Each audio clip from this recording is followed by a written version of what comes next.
My name is Tino Ortega, and I'm an El Paso muralist.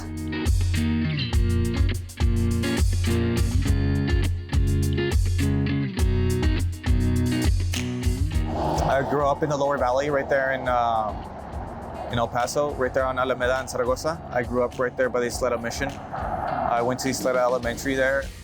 I would see the giant mural of the Virgen de Guadalupe and just being mesmerized by art and just being exposed to it at such an early age. And unfortunately, I grew up from a really poor family, so we wouldn't have like materials, or we wouldn't be able to afford paper and pencils. I remember like finding like the backs of photographs, like finding blank sheets and just drawing on the back of photographs because there was nothing else to draw on. When I paint, I don't think about anything else. Like, to me, painting is the easy thing. To me, it's just that escape. It's always been my escape. I didn't realize that, until I was talking to my therapist, but they're like, well, maybe you use your painting as an escape from reality. And it's like, you know what, I can definitely see that. I remember growing up and watching Bob Ross, and he would say things like, if there's something that you don't like about the painting, then don't be upset, because you can always just paint over it. You can always start again. Sometimes where, a painting's not going right and it's not exactly what I want it to be, and I'm just like, okay, just calm down, take your break, and then start over. Start again. You can do it.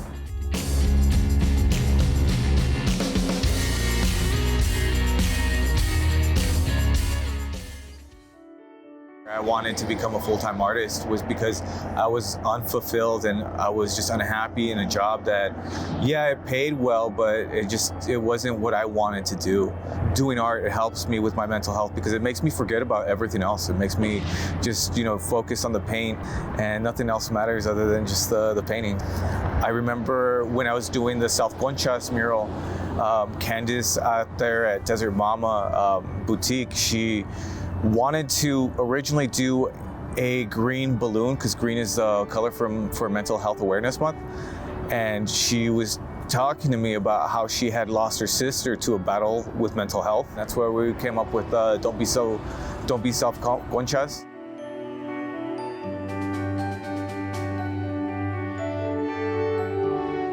That mural is about, just, paying attention to mental health, and just, it's like it's okay to ask for help sometimes. It's like you don't have to do things alone, and you will have sometimes more of a support system than you think sometimes.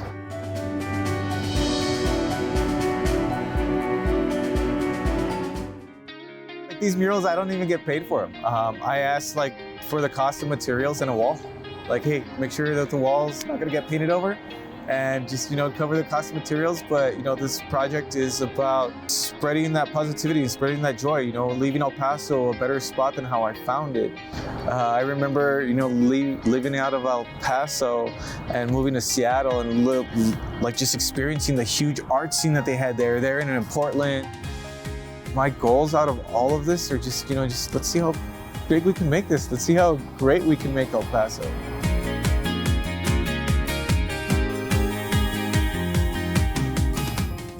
That's why I thought it was really important to incorporate, who we are culturally.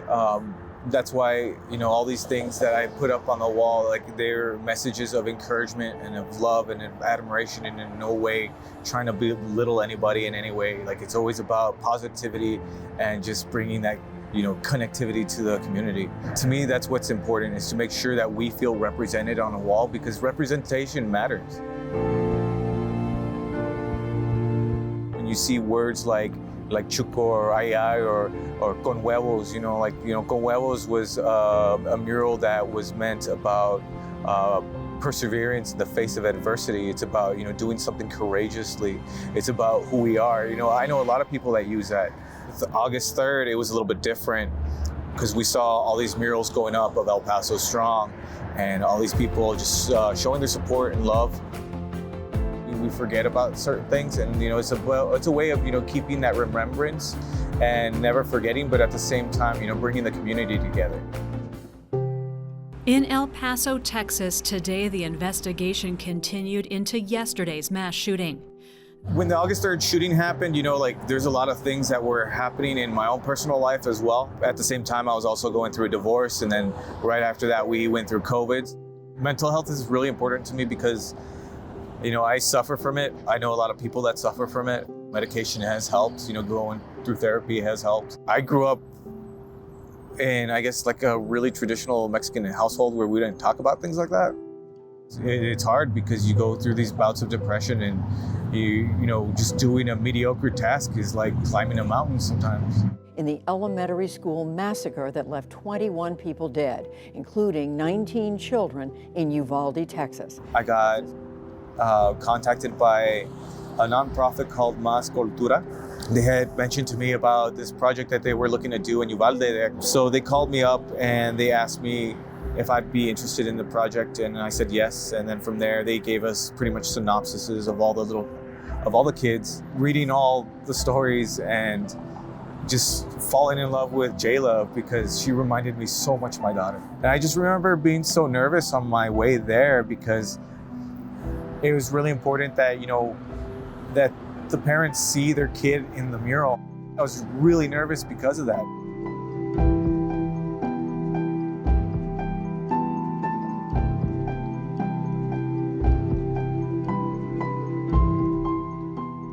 I just remember being mentally just drained. Visiting Robb Elementary and seeing the school and just being there and, interacting with the parents it was just really intense. I definitely want to challenge myself. I want to see how far I can go. It's never about competing with anybody other than yourself and just making sure that you're doing the best job you can do. That to me are my goals and those are my ambitions. It's just, let's see how big we can get. Let's see how more realistic we can make this. Definitely keeping that positive mentality and that positive vibe of, just connectivity and just, that sense of community. I definitely want to explore especially where we come from, because that's where these murals are about. It's about that reflection process, about that period in time where you're reflecting over a tragedy. So it's about where we come from. So it's about also incorporating, our history of who we are as a people, where we're at right now and where we're going to choose to place ourselves. So it's definitely, that reflective process of how far are we going to go? How far are we going to take this? How much better are we going to become? Let's push that envelope.